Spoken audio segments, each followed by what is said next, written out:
Hello and welcome everyone to the comic multiverse where the worlds of nerd meet. Matt, it's Saturday night. We're here again. We're back with all of our friends for what I'm sure should be a great piece of podcast media that maybe won't be 2 hours like it was last week, but I can't be certain. Can't be certain. Yeah, it might be. It might, you know, we waffle on quite a fair bit. We do. The only thing I'm certain of is that I'm certain of nothing at all, and also that when I try and make the show go shorter, it will definitely make it go longer. Yeah, absolutely. We keep saying, oh, it's going to be, 90 minutes, 90 minutes. Uh-huh. Oh, 122 minutes, Yeah, I don't know what that says about our personalities, that when we're told to wrap it up and do less, we do more. Maybe we're just constant people pleasers. I don't know. Maybe it's the fact that we're like, when we do like our comic reviews, we're always in the back of our minds going like, gotta make it 8 minutes. Gotta make it longer. Gotta make it longer for the algorithm. Yeah. For YouTube, they used to like it shorter, now they like it longer, and I used to force it, now I don't. Sometimes I'm like, you know what, 6 is enough, 6 is fine, but I always feel good when I do get that 8. Yeah, I know, it's like, I successfully reviewed a comic. Yeah, there you go. I've been talking to some other creators about like algorithms and shit and the weird searchability on YouTube. One guy told me he doesn't even put tags in his video anymore, and it doesn't make a difference. I don't either, because I did like an experiment with that where I did a month with tags and a month without. No fucking change. Which is fucking horrible for YouTube. So that's like, oh, so you're making it so no one finds my videos anymore? You're completely taking away searchability? I guess I'm not Mr. Beast, or I guess I'm not, one of the fucking Pauls, one of the 3 people you guys are actually interested in promoting here on YouTube. I know, right? I know. It's funny because, like, ever since, like, they changed all those rules, do you also get where it's like you'll have, like, your usual, like, recommendations of channels you subscribe to, and then, like, a random, like, Let's Player with like 2 views that you've never heard of? Yeah, I'll get that as well. It's like, I'm assuming they're paying money for promotion, I'm assuming. I have to assume that, yeah. Yeah, I see that too, and I'm like, who the fuck are you? Do you have this thing too? This happens sometimes too. Stuttering Craig, who was like a major hub of a wheel on a couple YouTube things. He was with like Screw Attack when they started. He was like with, I think, Machinima. I don't know. He was like with 3 different video game channels, and he's back again. I guess he's completely revamped his channel for another time, and I was still subscribed to him, so I came back and I'm like, who the fuck is this thing that I'm subscribed to now? And I'm like, oh, it's Craig again. I guess he's rebranded yet another time and is back again. Well, I'll be damned. Good for him, because he's like an old dude in internet terms, so good for him to keep coming back. Yeah, good for him. Yeah, I know he's like had some pretty high profile things of like, oh, you were part of big channels and then got screwed over, and I don't think made near as much money as you probably should have for all the work you put in. So, relatable internet underdog. So, how you been, Matt? How's your week been treating you?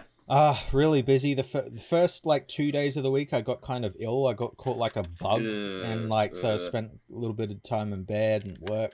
And then like near the end of the week I hadn't been home since like from Wednesday to like Friday night, because I was staying over with family, because we had Australia Day on Friday. So I got like a day off and everything. We just had like a barbecue. Happy Australia Day to you. Yeah, people aren't really too interested in it anymore. They want to change the date, and I'm like, yeah, whatever, do whatever you want. It's all good, as long as I still get my public holiday.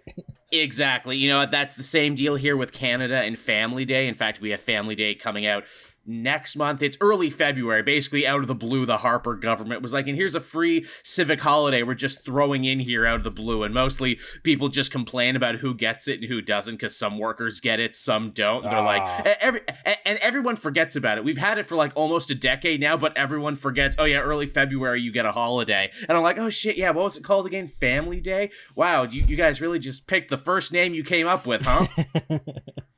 It's literally that joke from Simpsons. Yeah.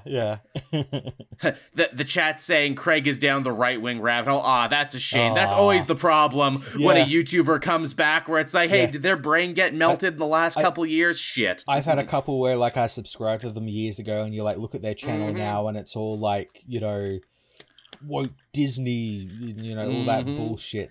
stuff, and you're like, oh, unsubscribe. The brain rot is real, unfortunately. Yeah. It's real and it's prominent. That's a shame. And also, too, because I said he's an older guy on the internet, which means he's probably extra susceptible to that shit as well. He's the definition of one of those, I used to be with it, then they changed what it was. Just to completely double up on fucking Simpsons references. But yeah, Family Day, it's a lot like the Canadian version of Australia Day, but I'm glad you got a holiday. That sucks getting sick, too. I thought I was getting sick this week, and I love in our modern era, where it's like, oh, am I just getting regular sick? Is this a cold, or do I have a fun new virus? I don't know. Yeah, I'm lucky it was just like one of those, like, head cold, like, 24, 48-hour things, because, like, I went to bed, I, like, slept for, like, 9 hours, got up, and I was, like, completely fine. Yeah, well, that's good. I'm glad you were able to bounce back from that, especially with our job, because, like, we need our voices and we need to be able to talk. And you know that if we do get sick, we can't stop. We just have to struggle through it. Yeah. I'll go back every so often and be like, oh, yeah, I was really fucked up in this video. You can tell I'm literally dying in this one. There's an old man Logan review where I was like just recovering from some shit and like I was on some really heavy drugs too. And I think the video's only like 3 minutes because that's all I could friggin' muster. And I knew I was sweating through it. And I'm like, this is the worst video I've ever done, but I have to put it out. Yeah, he does get like that sometimes, doesn't it? We must feed the YouTube beast, because if we do, there's no telling when we can come back from it. Which, hey, that's how we started this conversation, how crazy algorithms are now and how nothing seems to be searchable anymore. And also, all the new hoops you got to jump through to make a channel actually able to make money now. I know, because, hey, I keep promoting it, Cape Joel Extra, everyone. That is where we will start putting up the video versions of this show eventually. I'm thinking like maybe every 2 weeks now, which again is kind of bad because the same guy I was talking to about it, he's like, yeah, I took a week off on my podcast channel and everything fell down 50%. And I'm like, oh, awesome. It's nice to know I'm damned if I do and damned if I don't. You see, the thing is you just need more content to put out every week. You basically just need to be a machine and monetize everything you do. Get ready for, what is it, Joel? I don't know. Joel does his taxes. Joel does grocery shopping. I'm going to be an IRL streamer now. Oh, God. Go hang out with, what's it, Ice Poseidon and Burger Andy and all those guys. And Andy Dick, apparently. Oh, yeah, fuck. Yeah, Andy Dick. If you ever wonder what happened to Andy Dick, everyone, he became an IRL streamer. Yeah. But even then, he's not really an IRL streamer. He just crashes on the couches of real-life IRL he's streamers. He's like a secondary and they give him character. boost. He's like Kramer. Yeah, he's become a real-life Kramer where he just invades all these other IRL streamers' lives and they give him, like, booze and drug and shit. Yeah, and then beat the shit out of him. Every so often, which, Jesus Christ, if you could go back in time to news radio and be like, hey, man, so this is what's going to happen to you in the future. Yeah, stay off the drugs and booze. And I'm sure he'd be like, nah, I like it, though. He seems like a dude where it's like, oh, man, don't you feel bad? Didn't you ruin your life and your potential? Nah, I'm Andy Dick. I'm doing exactly what I want to be. Chemdog saying Cape Joel sleep stream coming soon. You know what? That would be disappointing, too, because it's like, wow, Joel doesn't get near enough of it, and he sleeps at weird hours. Yeah, and be like those guys you see on, like, TikTok every now and then where they sleep, and then when someone donates, like, a certain amount, like, I know a foghorn goes off, or like they have to get up and dance or something. Do they do that? Have you not seen that? No, that sounds fucking dystopian. So the ones I've seen are mostly people who I assume come from third world countries or that's a shame. Places in like Asia, and you're like, yeah, they'll be like asleep, and like someone will donate like a certain amount of bits or like whatever the TikTok equivalent is, and like music will start playing and it'll like wake them up, or they'll have to like, if it's another certain amount, they'll have to like get up and dance or something. Oh, that's dark. It's fucked up.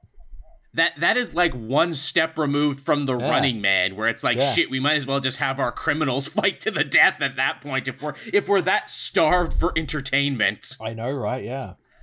We might as well just do it. Also, we are on very different sides of TikToks. Mostly, I just see cute animals and recipes and shit. Oh, I've got all the weirdos on TikTok. It's great. I guess so, man. That's what's so funny about TikTok, and I've said this before in relation to YouTube. The TikTok algorithm is actually, like, way better at understanding what kind of person you are to an almost scary degree, because it's like, hey, here's stuff you like, and then maybe every, like, 10th or 12th swipe, here's something that will piss you off. Yep. Because we know that, like, garners more friggin' engagement. So here's a thing tailor-made to make you angry, judging by all the things you've liked. And I'm like, God damn it, TikTok. You are like the best worst friend. You are just a pot stirrer. Joel plays with Lincoln Logs will place the YouTube. Yeah, will be the thing for the YouTube algorithm to win. Yeah, man, do they still make Lincoln Logs? No clue. I'm assuming they must.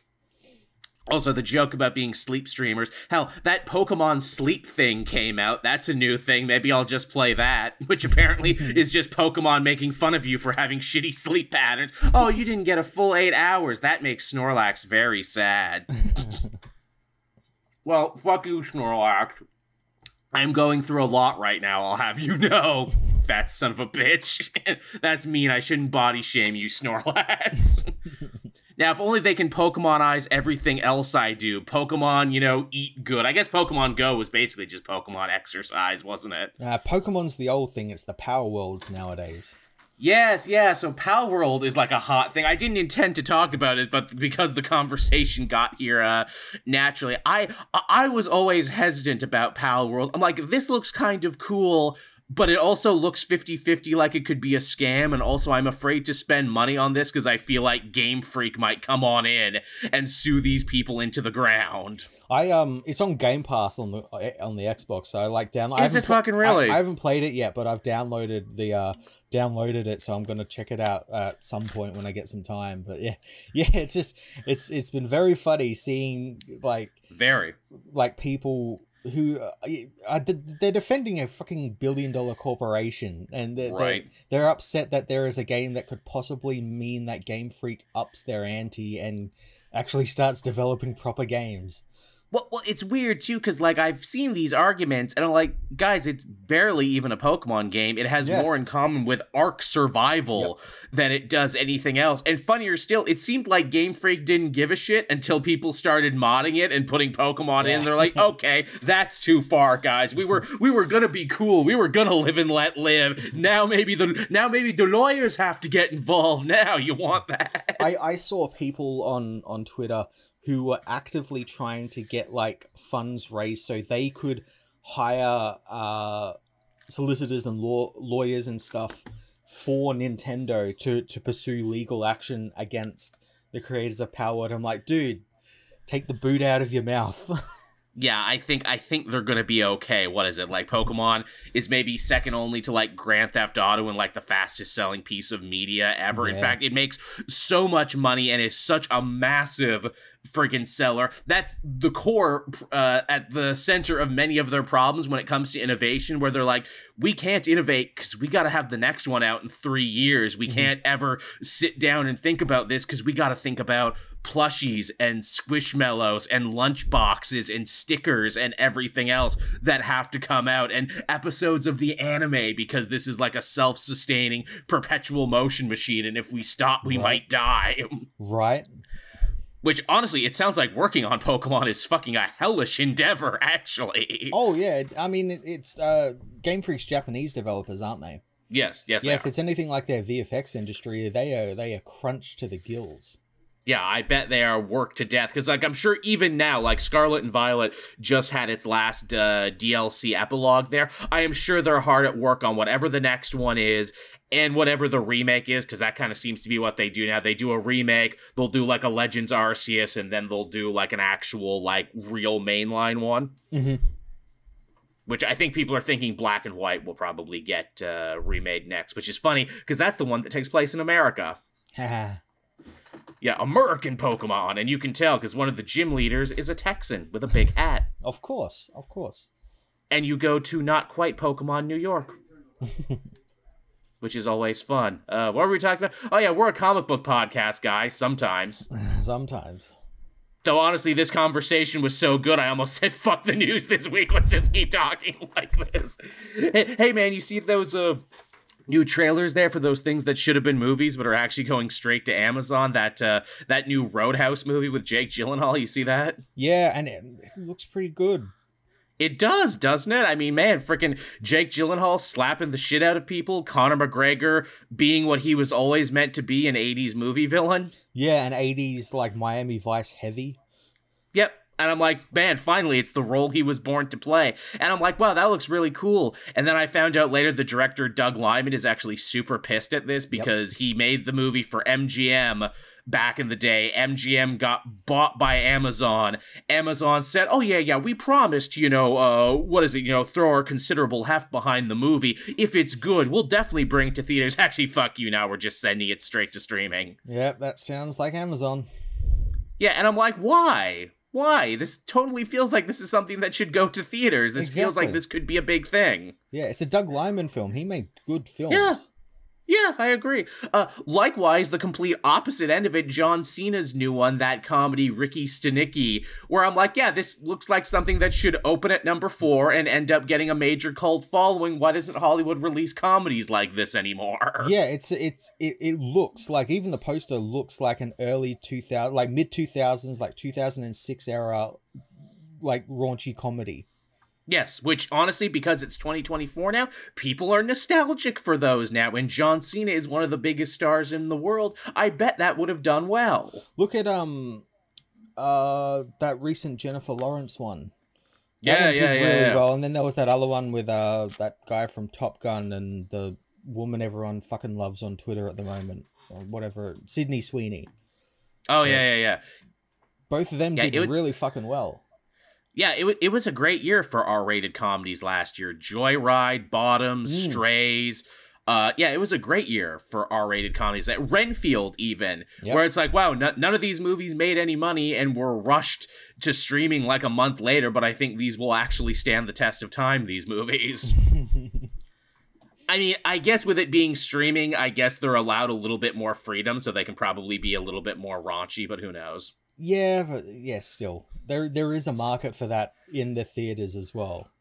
There really should be. Because, for all the talk to of like, man, the cinema is dead and superhero movies killed it. No, fear of just not putting out anything is what killed it. Superhero movies are going to keep filling up the theaters because that's what people see, because it's also all you're offering them. I'm sure if you gave them a chance, they might see something different. Hell, Barbie and Super Mario were different. Yes, they were part of bigger franchises in and of themselves, but I think a good reason that they did as well as they did is because, hey, here's just some genre that you don't get as much. Video game movie and movie based on toy. Not only video game movies, but video game movies that were like good.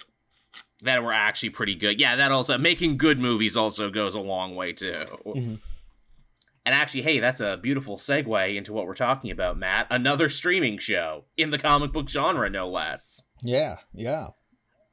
So the actor who played Bullseye has apparently been tapped for a return for Born Again. So yeah, we're just fully running back the Netflix era of Daredevil. After almost not doing it, now we're just doing it. Wilson Bethel is coming back. He's come back for only 3 episodes though. And that's fine. It's the same 3 episodes. Karen Page is scheduled to be in the show, so she's about to do she's about to do the thing that she's most famous for in the comics that everyone seems to forget. Everyone seems to forget. Everyone's really mad that they want to kill her off. I'm like, but that's what she's known for. Yeah, again, not to get into a whole conversation about women in refrigerators and everything, but yeah, Daredevil has a tragic love life. Karen is kind of where it all started with. That's where the series kind of grew up, got darker, got much more film noir. And also, if they're gonna do the story from Born Again, I have to wonder, will they spin it into Matt had his entire identity outed because of her. Although I suppose they kind of already did that in the show already, didn't they? Yeah, I don't know. I can't remember whether they did. I know that the police were hunting him in the 3rd season, but I don't think he was outed as Daredevil. I will fully admit it has been a long-ass time since I've seen those Netflix shows, and my recollection is hazy. But you know what? That's okay, because I think the recollection of Born Again will also be hazy. Yeah. As I've been saying, when we've seen like set photos and stuff of all of them together, it's like, what was that original pitch before the restructuring? What the fuck happened there? We gotta hunt down Christos Gage, because I know he worked on it. because obviously he works on television and writes really good comics. We got to sit him down at a convention, get him good and drunk, because I know he wrote on it. Be like, okay, what the hell was the show before, though? Yeah. I know they mentioned that it was more like legal procedural. Which, more grounded. Which I'm fine with. Like, it makes sense that like could work. Matt Murdock's a lawyer. Makes sense. Mm-hmm. But maybe we would have gotten more yellow suit. I don't know. Yeah. Well, wasn't he meant to like suit up only in like the 4th episode or something? Something like that. According to Christos Gage, the episode he wrote, there was basically like no costume stuff until the very end. Which probably would have pissed me off, but maybe not, because like Matt Murdock's one of those well-rounded characters. He doesn't need to be in the costume every time. And hell, the original Born Again story, he basically doesn't wear it at all. Yeah. So it's not impossible to tell a good Daredevil story where he doesn't put the costume on. I just would really like him to put the costume on. Yeah. Just put it on, Matt. It's a good put your costume on, Matt. Put it on. Put it on, you son of a bitch. Just wear it. We made it for you. Why don't you want to wear your costume, Matt? Speaking of costumes, if Bullseye is coming back, hopefully he gets his comic costume, because obviously he didn't get it in that Daredevil season. He basically just ran around in Daredevil's stolen suit. Yeah, I wouldn't be surprised if they somehow make it. I can't remember what happens to him at the end of the show, whether he keeps the costume or not, but like I guarantee you they'll do something where like he uses like an old Daredevil costume and like paints it or something. Or something like that. I know the Netflix show made a huge deal out of the fact that, like, oh, this is the stuff the Gladiator makes. He makes bulletproof costumes and bulletproof suits that let regular people do super stuff. They were very sure to, like, weave that into the fabric of the show. No pun intended. That was, like, a major thing. But I wonder as well whether they'll actually end up bringing him back, because now they've got that other guy that Matt went to in She-Hulk. Oh, yeah, that's right. Yeah. He was like doing it, although he seemed to be like the LA based guy, whereas Gladiator's like the New York based guy. Right. Dr. Weird Comics saying he got paralyzed at the end of the show. Did he? They can work that out. Yeah, I imagine he'll go through like what is it like? He got better. Yeah, like physical therapy, and just like the sheer will of him will allow him to. My hate sustained me and repaired my spine. I just hated so much. I am Bullseye, #1 Daredevil hater. If Daredevil's got 1 million haters, I'm one of them.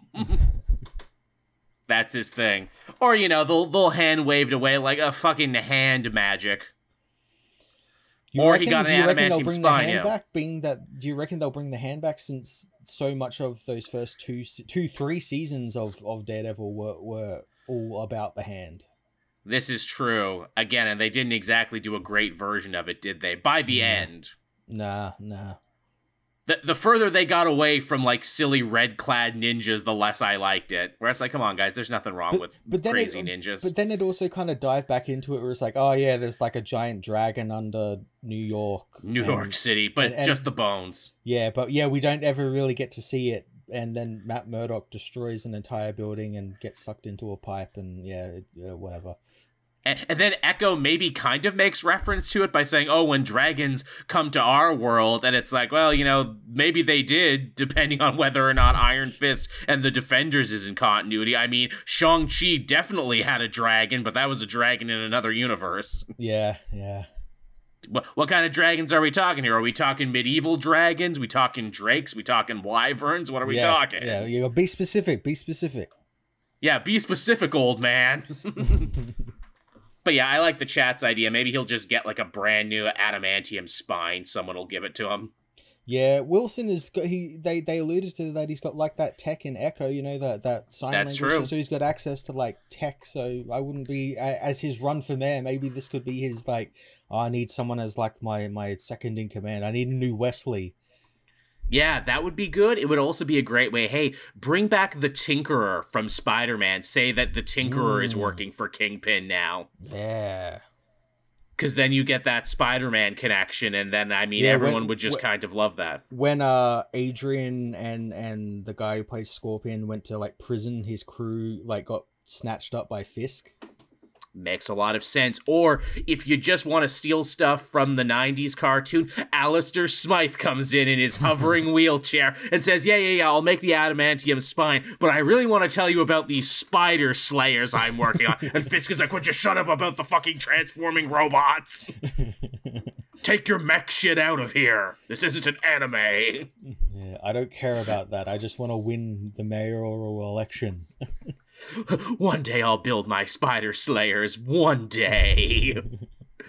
And actually, hey, that segues very nicely into our next story. Marvel What If Season 3. Apparently they're further along than I thought, because we actually got even more insight into what it's going to be about, and two stories in particular. One, we got a story where it's the Avengers in giant mechs, which, yes, please. Yeah, it looks really cool.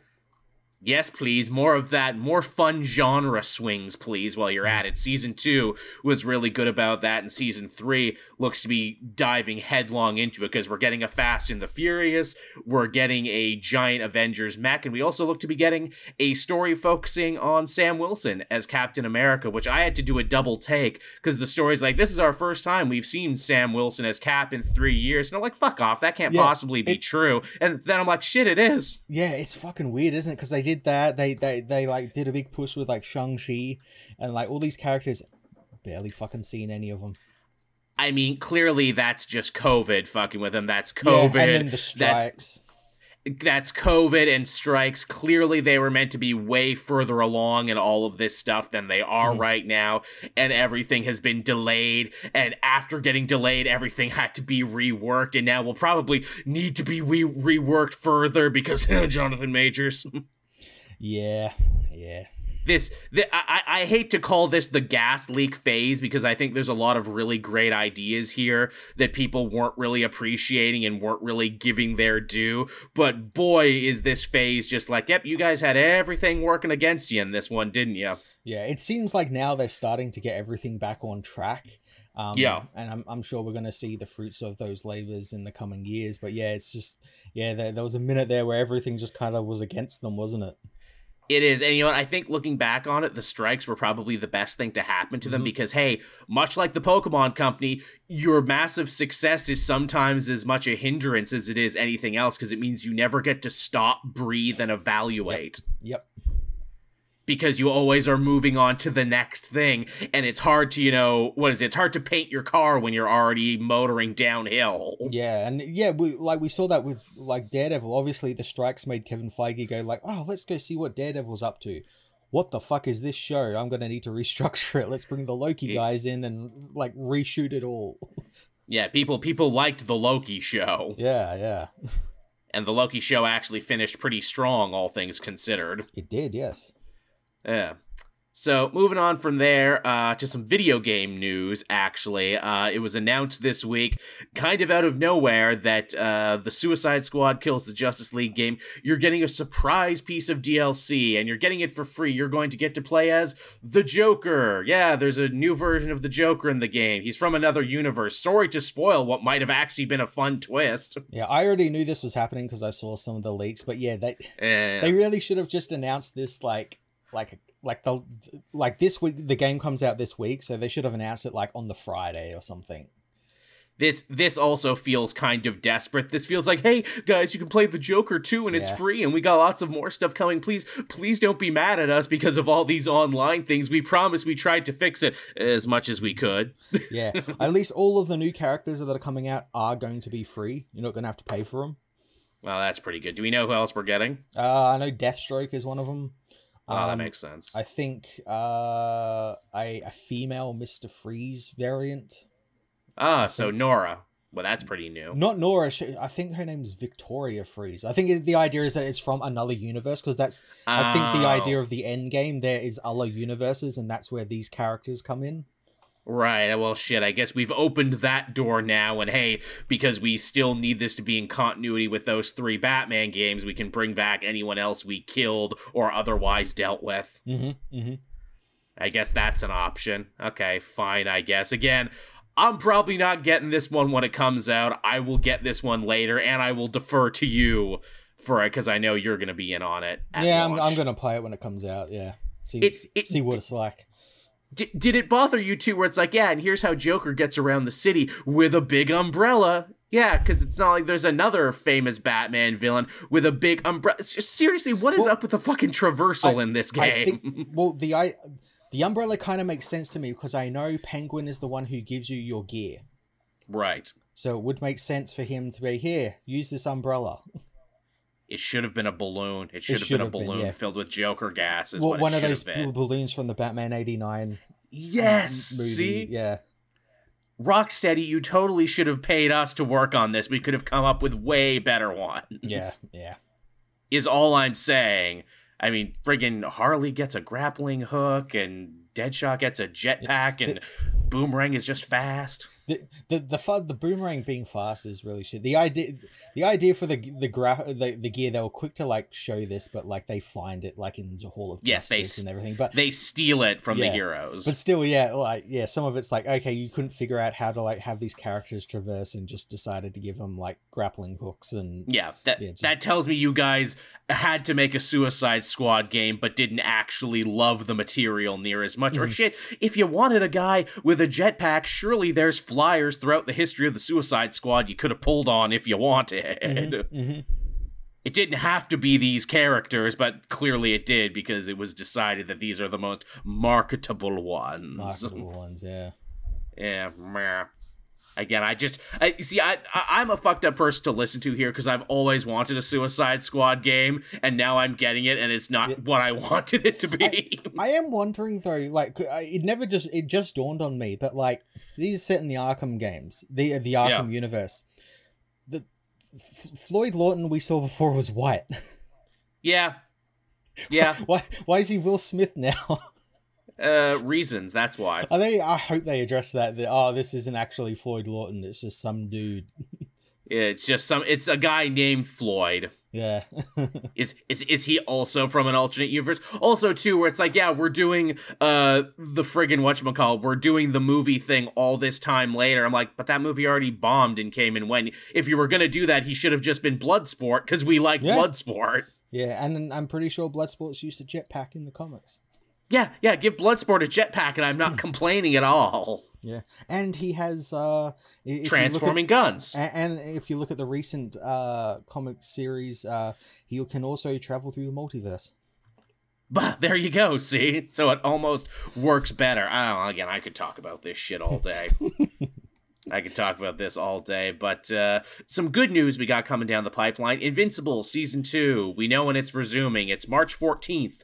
We'll get to see the rest of the episodes. It's finally been announced. Yay! Again, why didn't they just wait and release it all at once? I don't know. Again, it's weird, and I keep hearing conflicting things, with some people being like, oh, it was already done, and some animators being like, no, I only got brought on to do the Adam Eve special. It was not done at all. Yeah, again, they could have just waited to release the entire series like when it was done, because there's what, a 3.5-4 month gap between when the first half and the second half give or take. Yeah, just wait that little bit extra. It's fine. Yeah, again, it's weird. All I know is that views are down on my video on my channel for covering the show, and now I don't know if I'm gonna keep covering it when it comes back.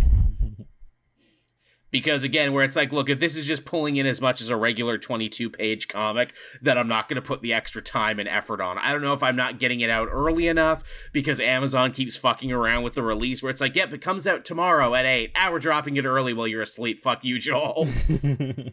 all the other channels and theorizers and everything else have it done and up by the time you actually get a chance to work on it. Yeah.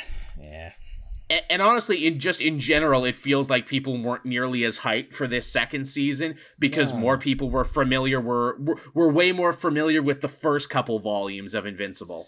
Yeah, and I also think they kind of shot themselves in the foot by doing, like, I know it's obviously in the book with all the multiverse stuff, but from a casual audience viewer looking in, they think, they're just doing multiverse stuff because Marvel did it. Yeah, exactly. There's a lot of, like, real casual things where, obviously not the show's fault, but, tastes have changed. We really got to do a topic at some point, though I feel like I want to actually research this a little more.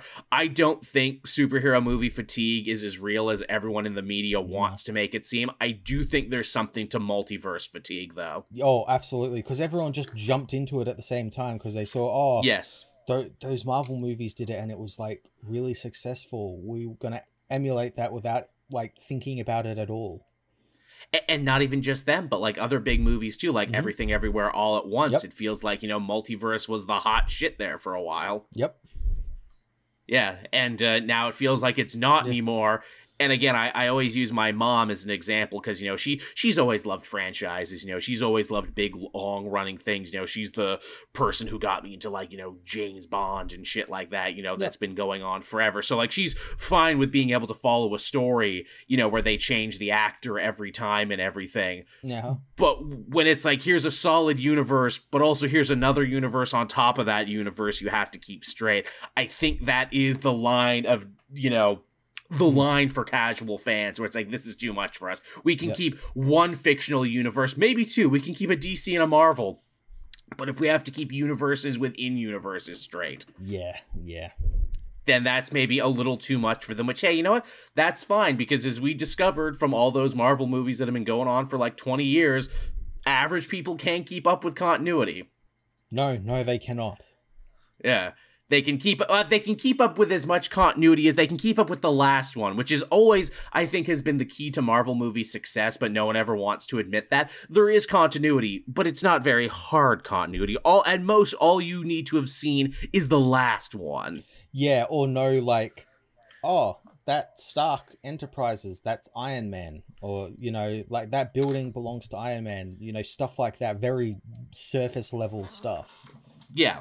Again, even too, I give all the credit in the world to the Marvels movie. I mentioned this in our review, and I'll say it again. They do a really good job letting you know who Monica Rambeau is, letting you know who Kamala is, even if you never saw those things. Yep. They do a good, like, the first, 30 minutes of the film is just, like, exploring each of those characters. Mm-hmm. Yep. Again, you didn't need to see the shows, but if you did, it can only help you. Tevia helping us out in the chat. Any opinion on the Crisis movie ending their universe? I didn't even see it. I know it came out. I had the chance to watch it, but I just didn't watch it. Really forgettable. It looked forgettable. Like I know in Crisis on Infinite Earths there is a part in the book where it does focus on like Earth 3 and the crime syndicate and all that, and they do that in the film, but they do it too much where the movie just becomes, oh, this is just a crime syndicate film. Oh. Well, I do like the Crime Syndicate, but you sound nonplussed by it, so I'm guessing it's not as good as how that sounds. We don't want to. This is the first time we've met these characters in this version of the universe. I don't give a fuck about them. Sure, that is the problem with this Tomorrowverse. It wasn't around long enough to concentrate on anything. It was really a flash in the pan, wasn't it? I heard they had a plan to do like 10 movies before going into the Crisis, but they had to cut that down because...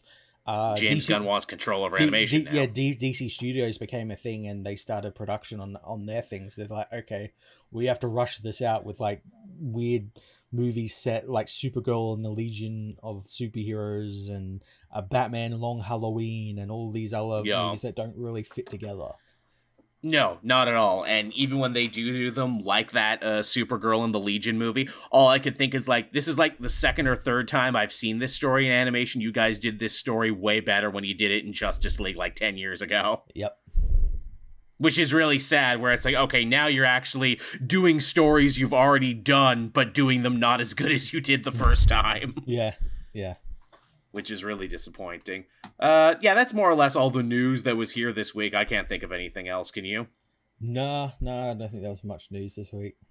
No, and I only read 4 books this week, so again, like I said, maybe we'll finish this show in under 2 hours. Who knows? Mm-hmm. Where would you like to begin, Matt? I imagine we read a couple of the same ones. Let's start with Beast World. Yeah, Beast World, issue number 5, the penultimate issue, and I can't believe it's already the penultimate issue. It's the penultimate issue. The next issue comes out this week, so we've got one after the other, which is pretty good. Oh, shit.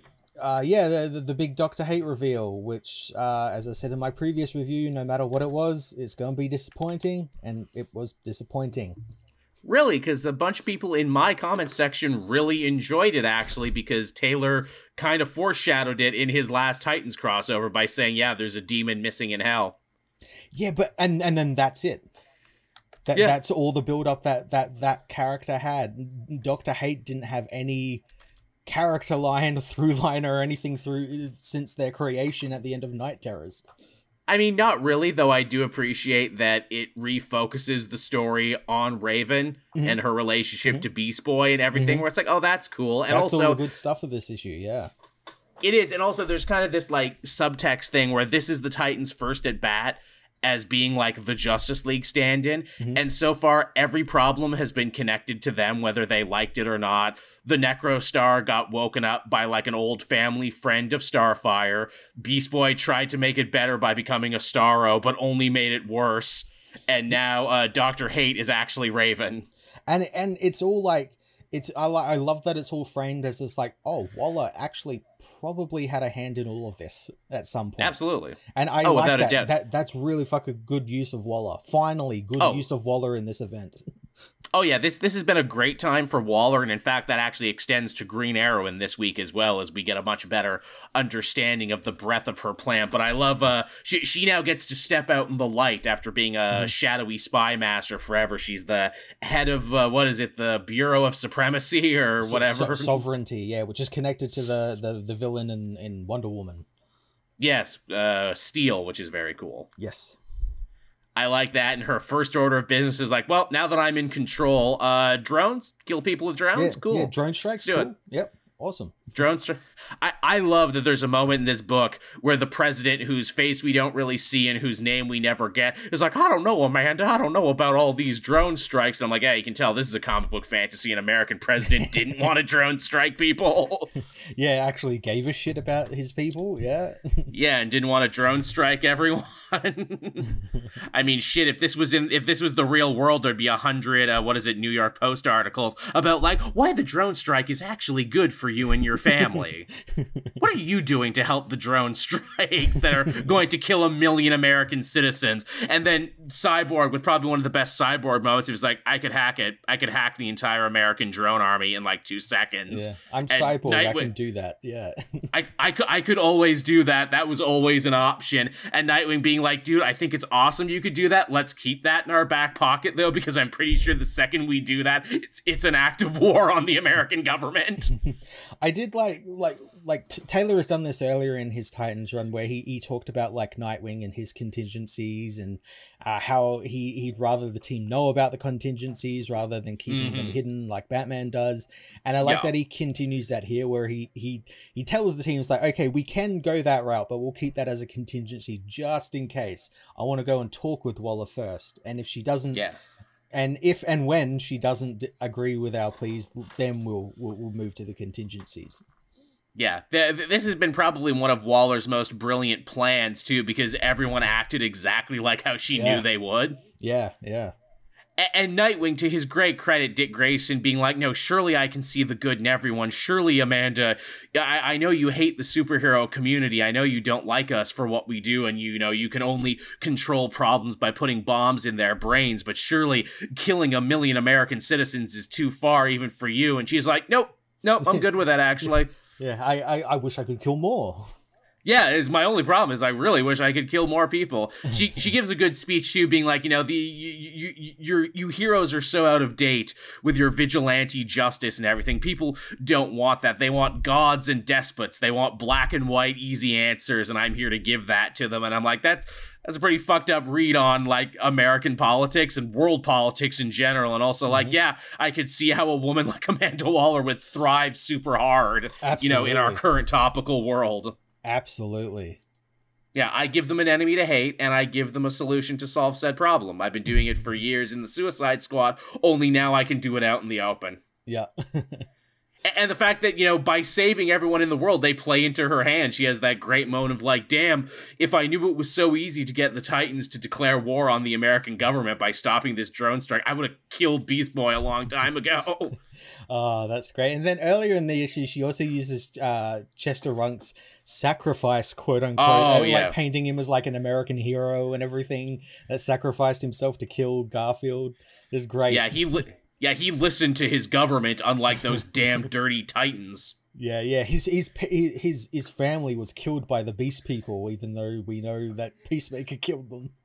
Yeah, which he did gleefully too, is the other thing. Yeah. But Peacemaker is so funny in this series because he needs to be competent and tough enough to keep involved in these big crisis events, but also needs to resemble the TV show enough where he's like funny and affable to where he gets beaten by Nightwing, who just turns his helmet around. It's like, yeah, that's why you don't wear a helmet in the field, asshole. Yeah, no, it's great.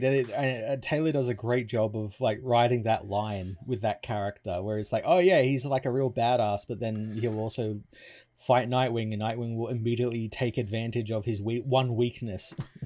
He's a badass unless he's actually dealing with anyone somewhat competent. Yeah.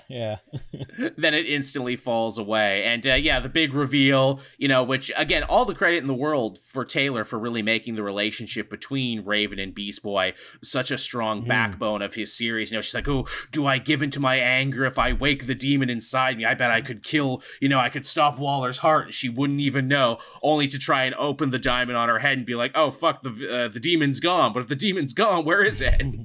and I was here. It's Dr. Hate, and she's now there, which it's really funny because it makes her earlier stuff in Beast World so much more perplexing. Like the stuff she did in that one tie-in I talked about, where she was trying to get into the other network and like let the Lords of Chaos in. It's like, why are you doing that? It doesn't make any sense. You know what it is? What I think it really breaks down to? I think Joshua Williamson had one idea for Dr. Hate. Tom Taylor had another idea, but because Tom Taylor was writing this event, he got the final say on who was under the mask. I fully believe the character was meant to be someone else and was changed pretty late in the writing process. Probably, because we don't see their face when they're first introduced in that backup issue, but they make a strong point to being like, ah, yes, and you have a special reason to hate the superhero community, don't you? This is a vague reason who could apply to anyone, but we're saying it applies to you. Yes. Yeah, you could literally be anyone, and indeed, you ended up being anyone. So there's that. Though I kind of do love the idea of a Raven, any Raven, being a Lord of Chaos. Yeah, it's a pretty cool idea, yeah. Feels like something they should have pulled the trigger on a long time ago. I often said, if Raven got like a new miniseries, she totally should get the Helmet of Fate at some point and become the new Dr. Fate. That'd be cool. Dr. Raven Fate. But yeah, so that one was pretty solid. I'm definitely interested to see where it goes because it does feel like the 6th issue is going to have some major ramifications because they technically haven't fixed many of the problems that are still problems. Yeah, there's still all those beast people out there. They haven't actively tried to cure it either. No, they haven't figured that out yet. They said they were working on it, but shit keeps happening. Yeah. Also, too, after this, where it's like, how did the Titans get out of this without being, like, enemies of the state now moving forward? Yeah, and, of course, I have to think that, like, all the other heroes of Earth will be like, no, the Titans are good guys, like, they're fine, it's just Waller and everything, so does that mean all of the heroes? Because she was going after all of the heroes, but specifically the Titans, because they were, like, the premier team at the time. In fact, when we talk about Green Arrow, we'll talk a little bit more about her plan, but I could see maybe that being the marching orders for the DC Universe in 2024, divorcing superheroes from the government and from established authority and be like, no, if you're a hero, you are a vigilante. Vigilante, yeah, I could see that. Yeah, you are not backed by the police or any governing body, because that kind of feels like how the winds are blowing in 2024 society-wise, where it's like, yeah, we don't want our heroes in any way to be agents of a government, any government, because once they do, it kind of gets a little murky, doesn't it? It does. It gets just a little bit murky, but yeah, pretty solid issue. What else did you have, Matt? I had World's Finest issue 23. Ah, yes, this one's still going strong. In fact, you get your annual next week. Yeah, yes, I do. Yeah, I'm looking forward to that. Christopher Cantwell's writing a story. Yeah, so this issue is the penultimate issue of the Kingdom Come little events story arc they've been doing. The Superman and Batman of Earth 0 and Earth 22 battling Gog and Magog. Magog, who was David, the Boy Thunder from an earlier storyline that Wade was writing. And yeah, most of the issue is just like this big fight between Gog and him reiterating what he's doing.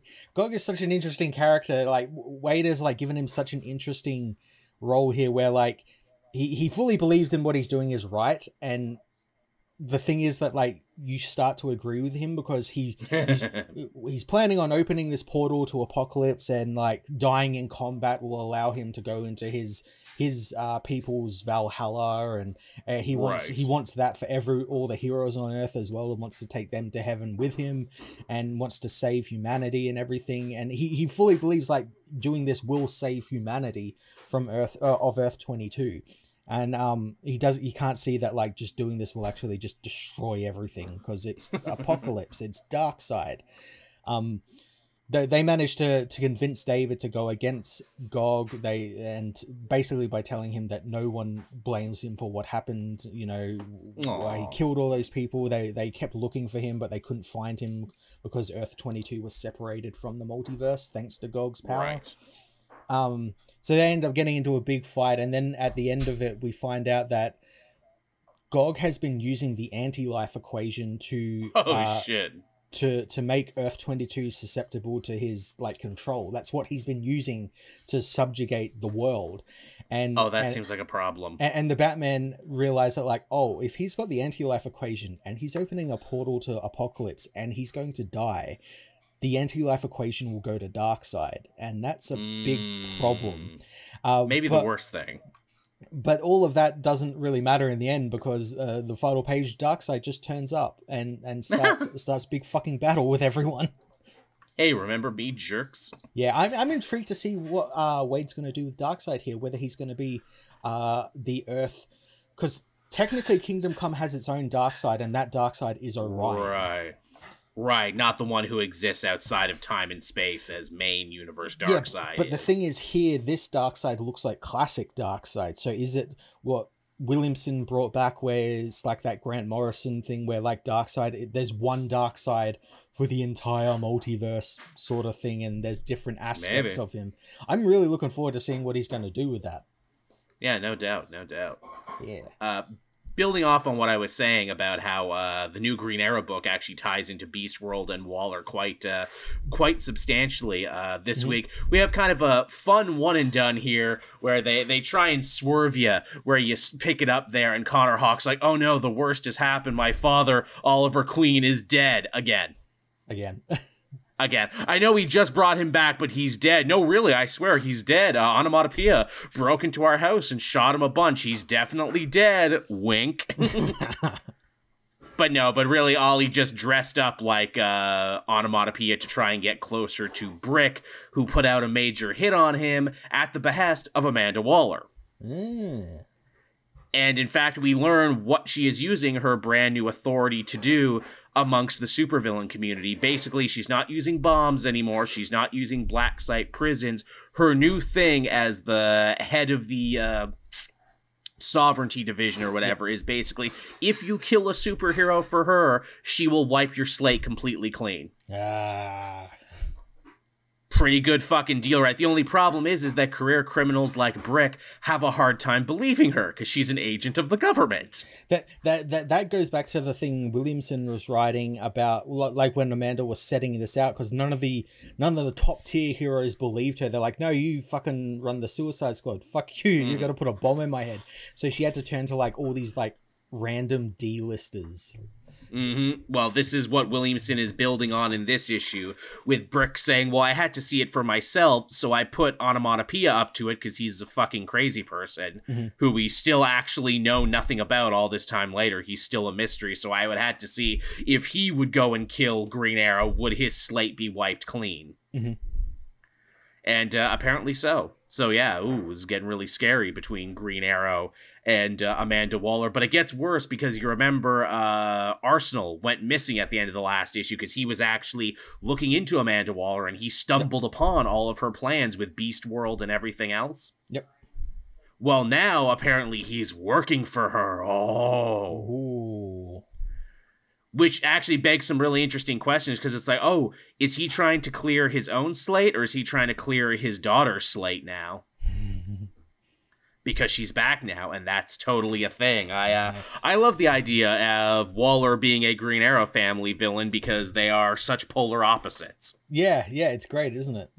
Yeah, and to see Waller at her most corrupt and her most fucky, battling a Green Arrow who is back and rejuvenated now, and also kind of not trusting his own friends on the Justice League. He's actually the one lone voice of dissent, being like, you guys shouldn't have stepped down.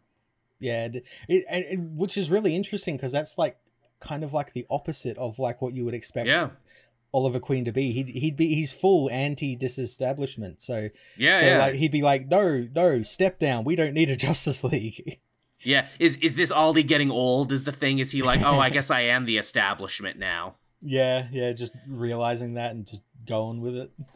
Which is funny, because he's got, like, you know, more young sidekicks and wards than he ever has before. His son, his sidekick's daughter, his sister, when they remember she exists.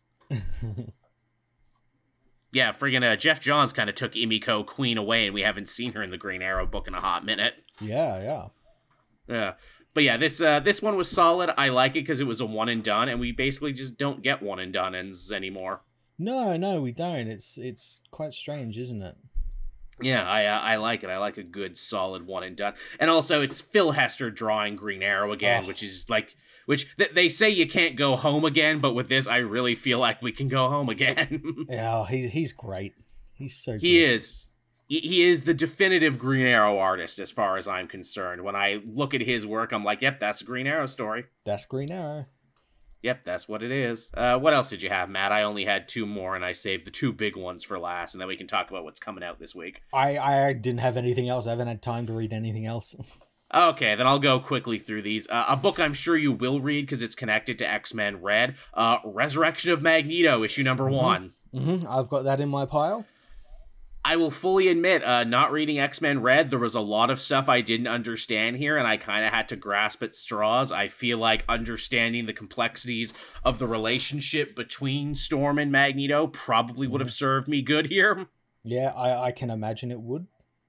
Because she has a nightmare, basically, where Eric seems to be in hell, essentially, and he has 5 different helmets at his feet, all representing different helmets he's worn over the years, and he says, "You're right, Aurora, you're right." And she takes this dream as like a call to come and save him from the afterlife. Oh, nice. And this issue actually takes place after she managed to stop the war on Arakko, but before the events of Fall of the House of X, they're very sure to say. Oh, so just in that little sweet spot. Just in that sweet little window there. Also, I didn't realize that Storm is dating a new guy, and he's just a regular old NASA dude. Yeah, I briefly saw that. I hadn't read any of that, but yeah, I thought that was pretty cool. Yeah, she's just dating a NASA guy, and she even says that, like, hey, this is a relationship for me. This guy loves me for me, not just because, like, I'm an Omega mutant and a queen and a god and everything. It's nice to just date a normal person. Yeah. It's then after this, the book kind of goes nuts as Ewing ties together several other things in what is becoming very, very common for these X-Men books now, and like, wrap it up. We gotta wrap it all up. Yep, we got that deadline before July. We've got to wrap it all up. Not just wrapping up in this book, because to get to the afterlife, Storm has to look up Adam Bashir, Blue Marvel, and the Defenders, that book that Ewing was also writing. Oh, no. And Blue Marvel, just apropos of nothing, is like, yes, remember when we were talking to Eternity, because that's what was going on in our book, and Eternity talked about its great rival that was coming to destroy it. Well, we now know that its great rival was actually the Phalanx Dominion, so there's that, everyone. Also, here's Galactus's mom, who's also here still. Oh, God. In case you're wondering. Yeah, Galactus's mom, Talea, yeah, she's still around. Yeah. And the way they get to the afterlife is really clever. Blue Marvel's like, hey, remember the waiting room that Scarlet Witch created as like a heaven dimension in between worlds just for mutants, and then like no one did anything with it? Yep. Well, we're going to use that to hack the afterlife. Oh shit, Tarn the Uncaring is here. Oh, fuck. And at first, Tarn is, like, actually pretty cool with Storm. Like, hey, Storm, what up? What are you doing in the afterlife? Can I get resurrected? Oh, the resurrection protocols are down? That's fucking lame. Who are you here for? Oh, Magneto? Oh, the guy who killed me? Fuck you. And then Ewing's also like, oh, you think Storm wouldn't be good here in the afterlife, but remember how in Sins of Sinister I said she became, like, a magic god? Well, she's still doing that here. In fact, here's a Shati character from like the 70s who is a ancestor of Storm, and also the reason there's magic in her family. Well, she meets her in the afterlife, and they have a whole conversation about the afterlife and why there's no mutant souls here right now, because basically they got tired of waiting and they all moved on. Oh, shit. Yeah, they all moved on, and you see, like, several doors personified by several cosmic forces, so, like, there's the Living Tribunal and Mistress Death, and also a snake, which is clearly just supposed to represent the Judeo-Christian faith. And it's like, oh yeah, they all went on to their ultimate reward, and she's like, well, what about Magneto? Oh, he went down. You're gonna have to keep going all the way down. He went to the bottom floor. He basically, yes, and when she passes through the bottom floor, Storm, she ends up entering the realm of gods. Okay. So she meets the Beyonders, but she also meets the Dominions, who are also there, because the Dominions exist outside time and space. Mm-hmm. And the Phalanx Dominion, which is the one that Nimrod and Omega Sentinel have been boosting forever, is having a pissing contest with the Enigma Dominion, which is the Nathaniel Essex one that came online. Yep. And Storm's like, oh, this shit's getting too weird. I gotta fucking get out of here. I have no idea what you guys are going on about. And I'm like, yeah, I don't really know either. And the final page is we find Magneto, and he's basically trapped in a lava tube with the names of all the people he's killed surrounding him. Oh, Jesus. That's a lot of names.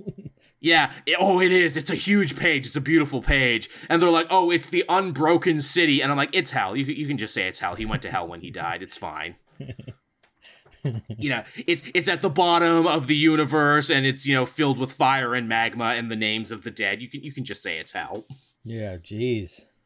Yeah, so this is a book I liked, but holy shit, was this a lot to take in, and I felt like I was missing all of the context for this. Yeah, yeah. I mean, you would definitely like it more, is the feeling I got. Yeah. Yeah, so check that one out if you want, and if anyone else, if I piqued your interest, or maybe just confused you, there's an option. Mm-hmm. The last book I had this week was actually Superior Spider-Man 3. Oh, nice. And it was a ton of fun, because Dan Slott, get this, actually lets Peter Parker be a character in his own story. Yeah. No. I know, is that allowed? Is that even legal? I don't think it is. I think he's breaking all the rules. It's a fun buddy cop piece with Dr. Octopus and Spider-Man needing to team up to save Anne-Marie, and also Dan Slott getting very meta about the success of Superior Spider-Man by him literally breaking it down in a logic tree, saying, so this is what happened in the original Superior Spider-Man that ended with Ock being a hero. But 2 Spider-Verse adventures later, 2 clones, some robots, and a deal with the devil, none of this matters anymore, and you're not that guy anymore. Which I'm like, oh yeah, so this is definitely Slott saying, yeah, I had a good story once until comics happened and overcomplicated my good story. But don't worry, we'll get back there. We gotta defeat Supernova, and the only way we can do it is to go to Ock's underwater base, which isn't any underwater base, it's the one from the Master Planner arc. Oh, really? Yes, they go back to that, and him and Spider-Man have a great conversation where Pete's like, yeah, you know, I did a lot of real personal growth in this place when I lifted that heavy debris. And Ock's like, that's stupid. You couldn't have a personal moment here. I escaped you that day. And Peter's like, yeah, you know, sometimes it doesn't matter if you win or if you lose. Sometimes, you know, it just means doing the right thing, and you would get that if you're a hero. Yeah. And I'm like, holy shit, Spider-Man's actually doing important things. And the whole thing basically ends with a tease that maybe Ock is going to screw Spider-Man over and try and steal his body again. No, he wouldn't do that. Dr. Wouldn't do that. I know, right? He wouldn't. But basically, his reasoning is sound, where he's like, look, I defeated Supernova once before. I let you back in control of your body to defeat Green Goblin because you've defeated him a bunch. Naturally, I'm the right choice for this. So maybe he's just going to steal it for a minute. Yeah. Just for a minute. But yeah, Superior Spider-Man continues to be a lot of fun. It's just nice to see Spider-Man doing shit that matters. And not just falling into the background. To think he's had more to do in the Superior Spider-Man book than he has had in his main book in like 2 years. It's shocking. It really is. So we want to talk about what's coming out this week? Yeah. I think I looked it up, and I don't think it's a very big week at all. No, it's an annual week, because I think what is it? This is a month with 31 days. Yes, it is. Yes. So usually we get a lighter load, and thank fuck, because I need it. You got your Batman Superman World's Finest annual. Yes. We both got Batman and Robin annual 2024. Yep. That's gonna be good. What else we got going? Ooh, Avengers Twilight 2. We didn't talk about the first Avengers. We did talk about the first event. Yeah, we did. Yeah, you talked about it. I hadn't read it yet. I finally did read it. Pretty good. It's pretty good, and issue 2 is coming quickly. Very much so. So it gets to be fresh in everyone's mind. We got the finale of Beast World, issue number 6. Can't believe it came out so quickly. Yeah. You got Star Wars Dr. Aphra 40, Alan Scott Green Lantern 4. Ooh, yay. Batman Off-World 3, Dead X-Men issue number 1, which I think is also tied to the waiting room and being like, hey, wasn't like Jubilee and Cannonball and like some pretty big mutants, didn't they die at the friggin' Hellfire Gala? We're not just gonna leave them dead, are we? Yeah, again, more house cleaning. Yeah, this is definitely what this one feels like. Don't worry, everyone, we didn't kill your favorites, we promise. Jubilee and the others are fine, we swear. Then what else do we got going on there? Oh, Trinity Special number 1. I know you've been reading the Tom King book, so you might be interested in that. Yes. Philadelphia 33, which is still continuing to cross over with other Image characters. The Savage Dragon is in this one. Oh, nice. I still can't believe that's a real thing. Power Girl Uncovered number 1 certainly looks like something up your alley. I think that's just like a compilation of like the first couple of issues, because they did that. That makes sense. They did that recently with something else as well, where they brought a bunch of the first issues together. Well, that's good. We also got DC Power 2024, which looks to be their Black History Month offering there, which actually has a really cool list of people in there. You got Brandon Thomas, you got John Ridley, I think Martin Burrow is in that one too, Sherilyn Eaton, again, lots of names you know, and a lot of characters you know. Bloodwind gets a story, Matt Bloodwind. Nice, from the backups of Action Comics. Yeah, Bloodwind is back and in Pog form. Yeah, it's actually not the original Bloodwind, it's like this guy from Lazarus Planet who can take on his form. Yeah, I guess he can't be the old Bloodwind, because old Bloodwind was just Martian Manhunter. Yeah. Yeah, so I guess they had to explain that away. I love, if you're just an old enough comic character, eventually they'll do backflips to bring you back. Yeah. That's pretty cool. But yeah, everyone, that'll just about do it for us. We hope you enjoyed the show as much as we enjoyed bringing it to you. Lots of news, lots of books, and hey, you know what? We get to do it all again next week. We do, yes. As always, if you are a fan of the show, be sure to check us out on all the different podcast channels. I try and put this up on Wednesday, mostly ad-free. Mostly. The best way to see the show is, of course, exactly what you're doing right now, and that is seeing us live Saturday night when we go live to do this show. The other best way to see it is by becoming a patron, where you will get the audio and video format of it basically as quick as humanly possible. And also be sure to, as I mentioned before, subscribe to Cape Joel Extra. I am going to try and start archiving the show there in the future. Nice. So be sure to look forward to that. Anything else to talk about, Matt? Anything else you want to promote or pitch or what have you? I'm going to be checking out that Suicide Squad game later on this week, so keep an eye out for that. We'll see how that goes. Yeah, go watch them. But yeah, other than that, just business as usual. Well, alrighty then. So thank you everyone for watching and listening. It's been a pleasure. Matt and I will be back again next week. Same Comic Multiverse time, same Comic Multiverse place. Bye-bye, everybody. Bye.